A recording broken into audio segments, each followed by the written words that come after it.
Most preamp plugins model the same 3 or 4 circuits, right? Neve, API, SSL, maybe Trident if you're getting a little spicy. This is different. This is modeled after an Altec 1567A from the 1950s, but not anyone. This is modeled after one very specific unit. Norman Petty's set of modded Altecs that he used to record Buddy Holly, Roy Orbison, in Clovis, New Mexico. This is the Clovis Sound. It's not going to be right for everybody, but when it's right, it's right.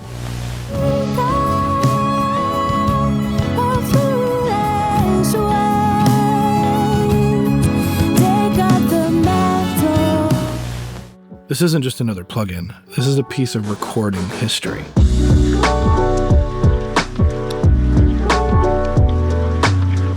The KIT NP A67 is a digital recreation of Norman Petty's modded custom Altec 1567As. The 1567 was never meant to be a studio piece, right? It was a very humble broadcast preamp. Petty had 3 of these that he had modded to do what he needed to do in the studio. The combination of these mods and these boxes, plus his miking technique, gave that Clovis sound, that smooth top end, massive bottom end, and gentle saturation that just made it sound incredible on AM radio and vinyl.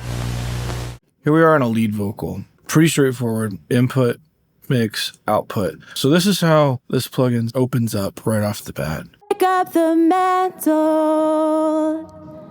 protect your home. So you hear the tube start to engage. That'll change with the input that we push into this.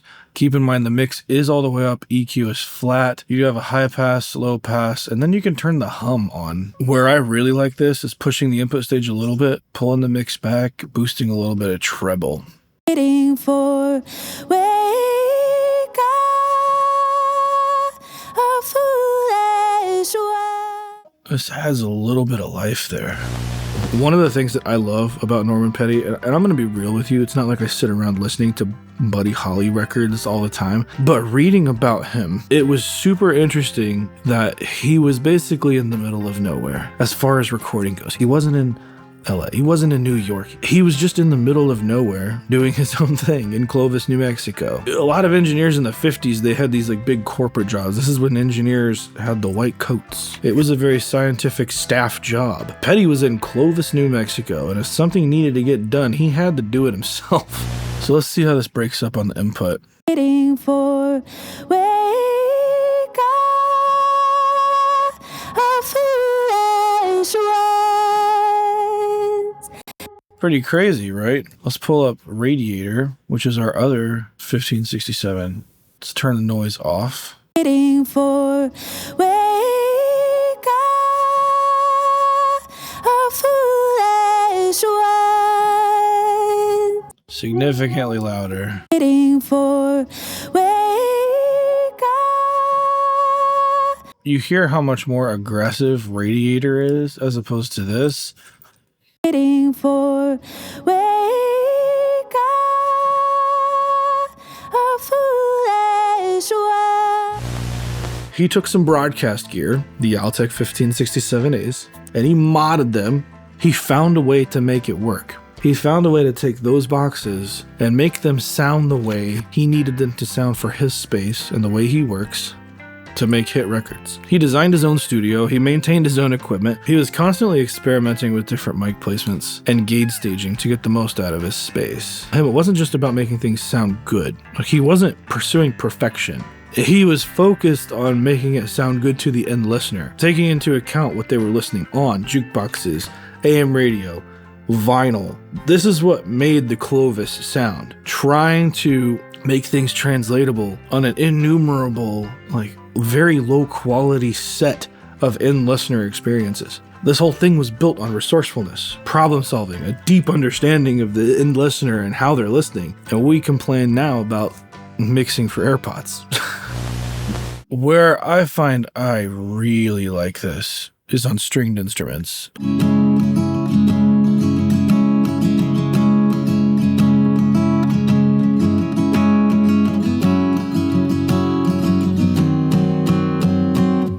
like we can add so much hair around this thing, but listen to how it makes it sit. So we'll turn it off, listen in context.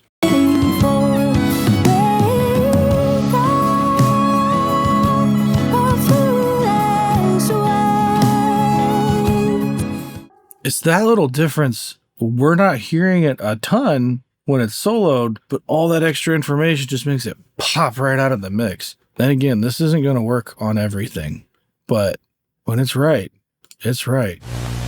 Norman Petty's set of modded Altecs. He had 3 of them he used as a left, right, and mono. He modded the output stages of these things, and the Altecs were built in a way that you could change out the transformers on the input and output stage. So input, we had the same tube saturation that we're used to with these boxes. The output was completely changed to be discrete, giving it that lower noise, a little more headroom, cleaner drive on the back end, while being able to keep that tube warmth on the front end of the device. He tweaked the gain structure so that the preamp would work better with the mics that he liked to use, typically his RCA ribbon mics.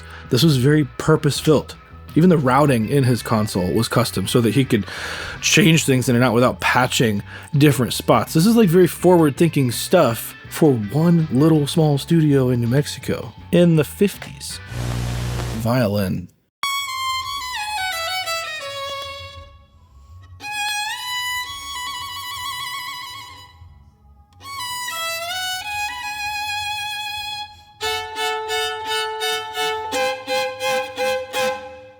Take a listen in context.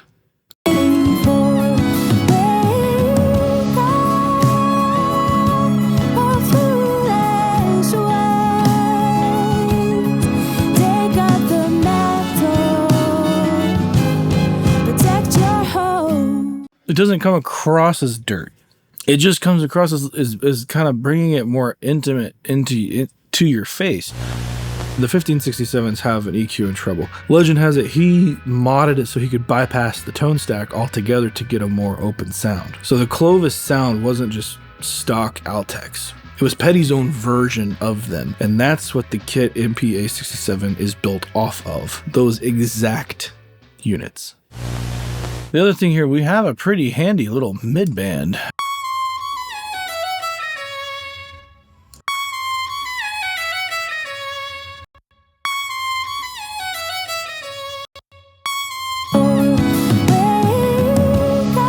Let's see what it's like on guitars, huh?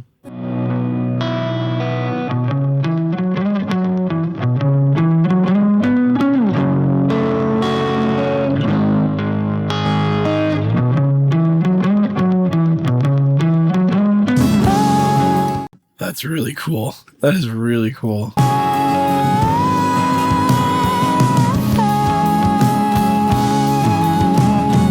This is the reason I like this. I mean, everything's squished, and it won't be right for everything, but it puts it right in your face. So what is the Clovis Sound? It's a combination of Petty's carefully treated or not treated studio, I guess, his custom gear chain, and then his focus on how that would translate to the end listener. So you end up getting these like smooth, open, high-end records with warm, full low end with boom, and this natural tube compression that if you go back and listen to now for the type of music that you're listening to, like if you go back and listen to some Buddy Holly, it's way more saturated than you realize, which makes total sense thinking about the things that people were listening on. AM radio, tiny little cheap speakers. It was like inviting, polished, while being larger than life, even though it came from a tiny little room in New Mexico. Drums is where stuff gets very interesting. I like a hi-fi drum sound, bass all the way up, treble all the way up, and pulling the mix back. We just get this kind of parallel saturation thing happening.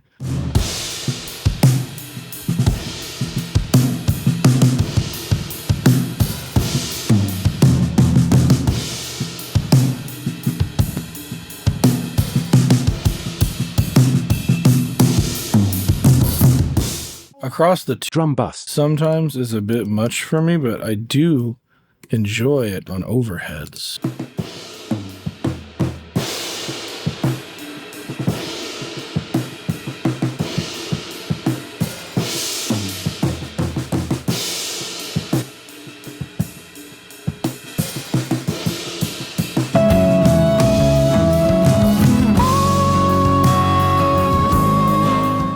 See what I mean? It's those little subtle things that just kind of add to each other here that make it so cool. So Petty was more than just an engineer. He was a musician and a songwriter and a producer. If you go searching, there's tons of playlists on YouTube Music or Spotify. If you look up the Clovis Sound or Norman Petty, you will find tons of playlists. And the sound is immediately recognizable if you know what it is. He built his studio in Clovis in the mid-50s, and it drew from talent all across the Southwest. Buddy Holly cut most of his hits there. That'll Be the Day, Peggy Sue. Roy Orbison recorded there before he broke nationally. And though the room was modest, Petty's approach was meticulous. He made sure that the records translated not just in his room, but everywhere: jukeboxes, living rooms, AM radios. The same principle applies to us today, thinking about AirPods, laptop speakers, car speakers, a phone on a table somewhere. So that focus to translation is relevant more than ever. And we've been listening to it on the 2-bus the whole time.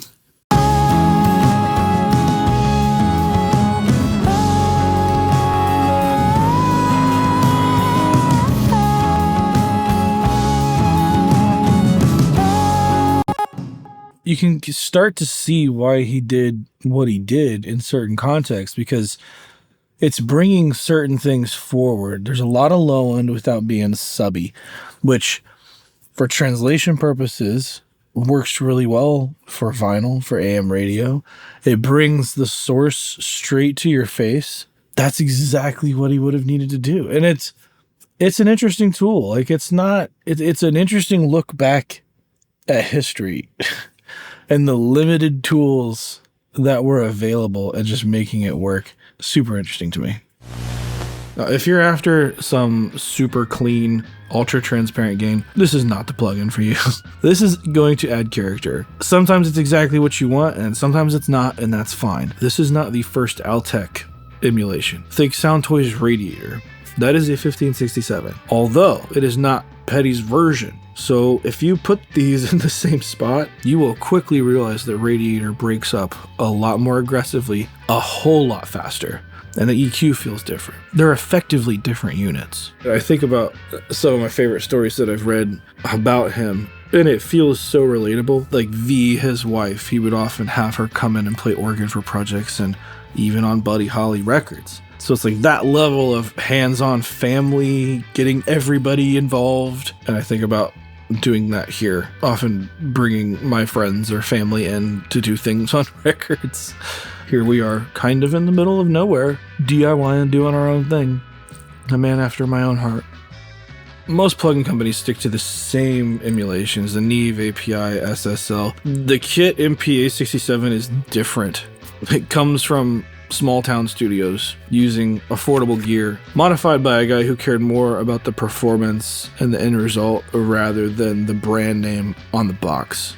And for me, that's a whole lot more interesting than having another 1073 emulation. This video is sponsored by KIT Plugins. They did send the MPA67 over, and I went back and forth with them making some changes. And through that process and knowing Norman's history, I thought this was just super interesting. If plugin companies start doing stuff like this, I can really get behind that. It's not a recreation of another thing that we already have thousands of. This is walking through a museum, but kind of getting to try the gear. It's looking into the past.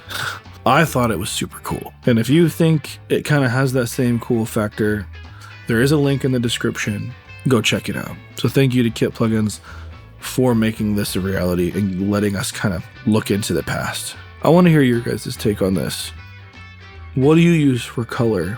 Do you use plugins for color? Or do you just lean on the stock preamps that you've got? I tend to lean very heavy into color and aggression, and that's very much a style, right?